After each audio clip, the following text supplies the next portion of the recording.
final panelist that I'd like to introduce is Julia. Julia, thanks for being patient and waiting to be third.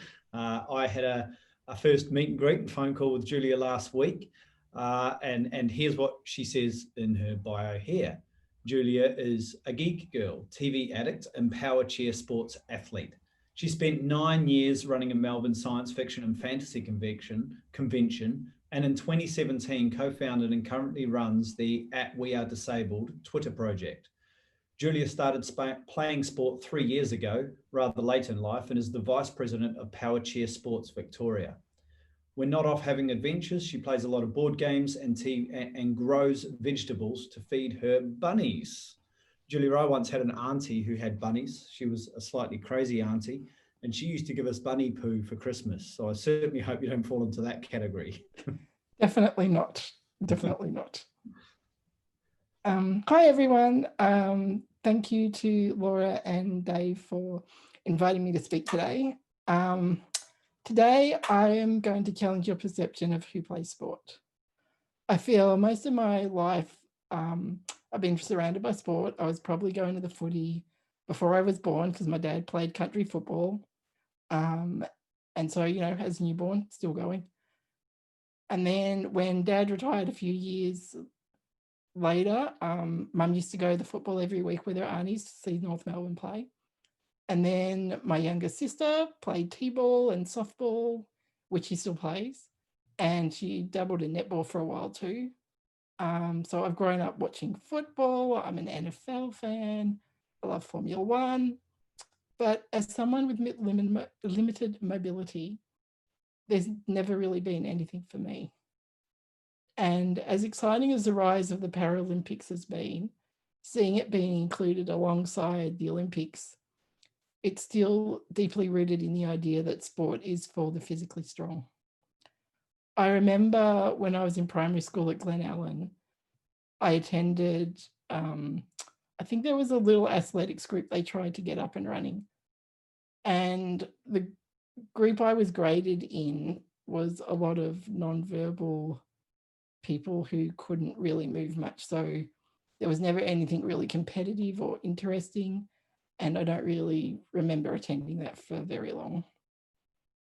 Then in high school, I integrated into mainstream and lost contact with the disability community.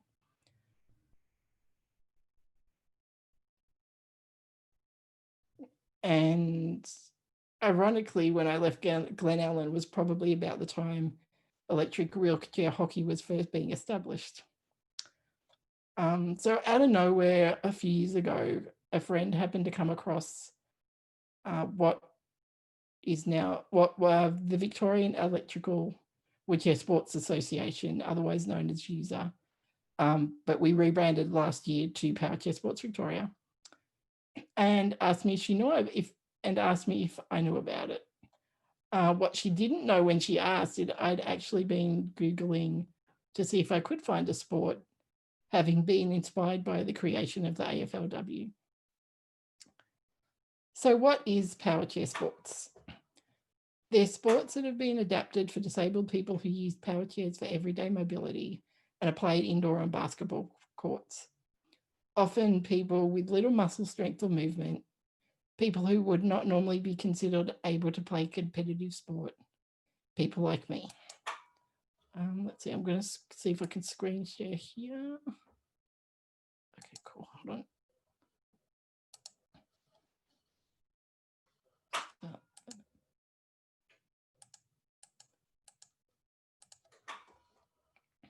Oops.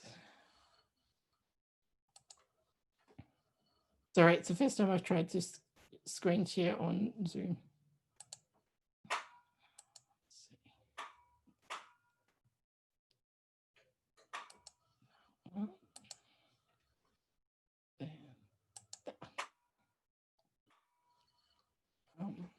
So we currently play 2 Powerchair sports. We have Powerchair football, which is based on soccer. As you can see, the ball is quite a lot larger. Julia, I'm not getting that on my screen share. Okay, sorry. Let me see. Oh, There we go. There we go. Sorry. Got it. Fantastic. Thank you. Pictures. Yes. So, sorry. So that was the initial slide. So yes, Powerchair football, which is played with 4 players per side, plus some substitutes on the bench. An oversized football.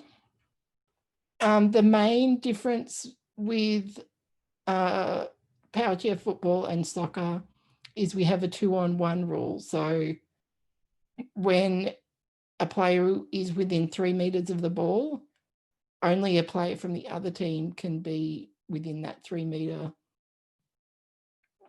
area of the ball. So you can't have 2 people from the same team like right near the ball. So in a way, it ends up a bit like pinball because things ricochet off a lot.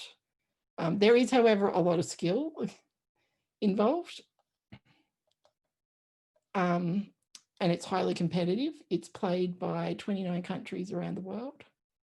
And we play at national and international level as well. Australia was meant to hold the World Cup in 2021, but it's been pushed to 2022 at the moment.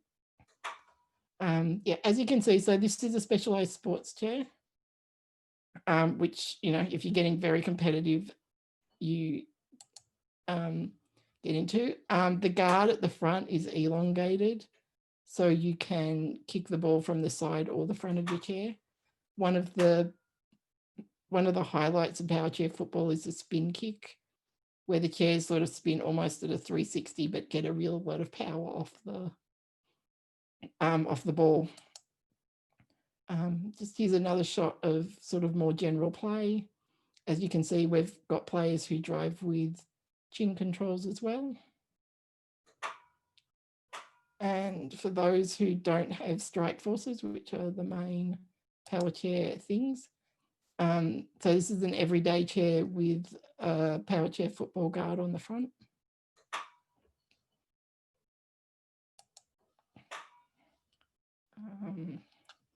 And the other major sport we play, which is also a national and international sport, is hockey.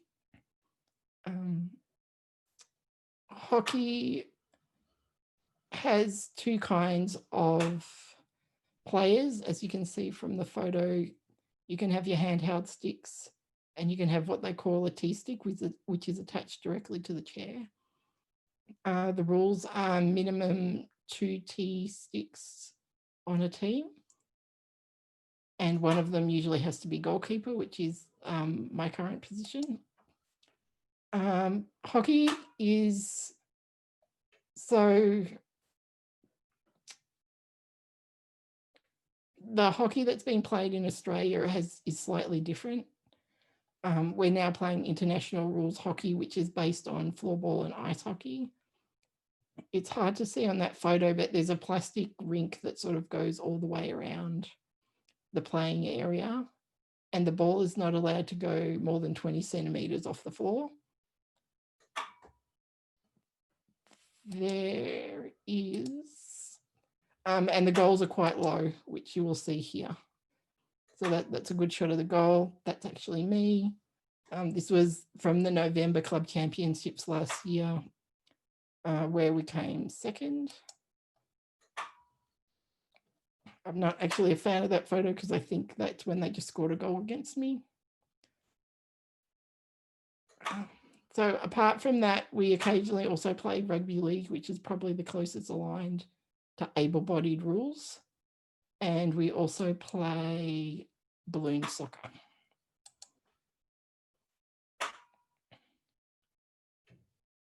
Okay, so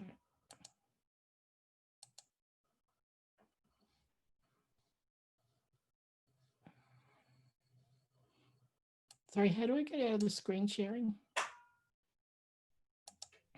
You should be able to go back to where the screen share button, sorry, at the top of your screen, it should have that you're screen sharing, and it should have a stop button next to it. at the top center of the screen.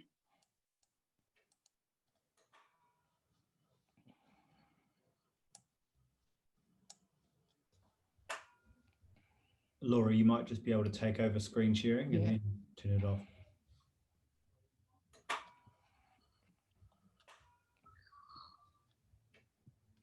On it. Anyway, so Powerchair sports are one of the most inclusive. It doesn't matter what muscle strength, age or gender you are, you can play. All you need to do is jump in a chair. But we do struggle with the lack of recognition of being a legitimate sport. While disability sport is enjoying more widespread recognition and is often being integrated into able-bodied sport, Powerchair sports have been mostly absent from the spotlight. Powerchair football was knocked out early in the application process for inclusion for the 2024 Paralympics. So it doesn't look like we will see any Powerchair sports in the Paralympics until at least the 2030s. Powerchair sports are also a fantastic spectator sport. Once people have viewed it, they love it, and they keep coming back. Being able to participate in sport isn't just about being competitive. The benefits go so much deeper than that. It's physical and mental health and well-being, learning discipline and perseverance through training, being part of a team, and the social aspects of sporting clubs. These are all important parts of life that everyone should have access to. Sport is truly not inclusive until people of all physical abilities can play. Thank you.